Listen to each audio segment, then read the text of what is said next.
Hello friends, இன்றைக்கி நம்ம என்ன பார்க்க போகிறோன்னா, ஒரு ஆரோக்கியமான சுவையான ஒரு சுழியம் எப்படி பண்ணுறது தான் பார்க்க போகிறோம்.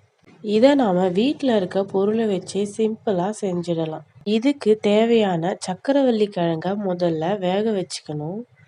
இதை குக்கரில் மூடி வேக வச்சுக்கோங்க. அதுக்கப்புறம் குக்கர்லேருந்து எடுத்து வேக வச்ச சக்கரவள்ளி கிழங்க நல்லா மசிச்சுக்குங்க. அதுக்கப்புறம் நாம் அரை மூடி தேங்காய் எடுத்து அது கூட ஏலக்காய் சேர்த்து நல்லா அரைச்சிக்கோங்க.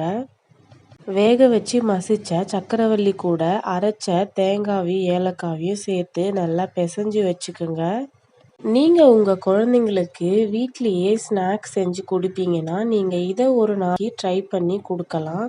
இது ரொம்ப ஆரோக்கியமானதும் கூட சுவையானதும் கூட. இது ரெண்டுத்தையும் நாம் இப்போ நல்லா பிசைஞ்சு வச்சுப்போம். இதை நல்லா பிசைஞ்சிட்டு கொஞ்சமாக இது கூட சர்க்கரை ஆட் பண்ணிக்கோங்க. கொஞ்சமாக ஆட் பண்ணிக்கோங்க. ஏன்னா கிழங்குலேயே சர்க்கரை சுவை இருக்கிறதுனால நீங்கள் கொஞ்சமாக ஆட் பண்ணால் போதும். அதுக்கப்புறம் நாம் பண்ண வேண்டியது தனியாக ஒரு பாத்திரத்தில் மைதா மாவை கொட்டிக்கோங்க. அதை தண்ணியாகவும் இல்லாமல் கட்டியாகவும் இல்லாமல் சரியான பதத்துக்கு கலந்து அதில் அந்த சக்கரவள்ளி கிழங்கை டிப் பண்ணி எண்ணெயில் பொரிச்சு எடுத்துக்கோங்க. அடுப்பை எண்ணெய் காயிற வரைக்கும் ஹை ஃப்ளேமில் வைங்க. இதை போடும்போது சிம்மில் வச்சுட்டு போட்டு எடுங்க மிதமான சூட்டில். அப்போ தான் உங்களுக்கு சரியான பதத்தில் வரும்.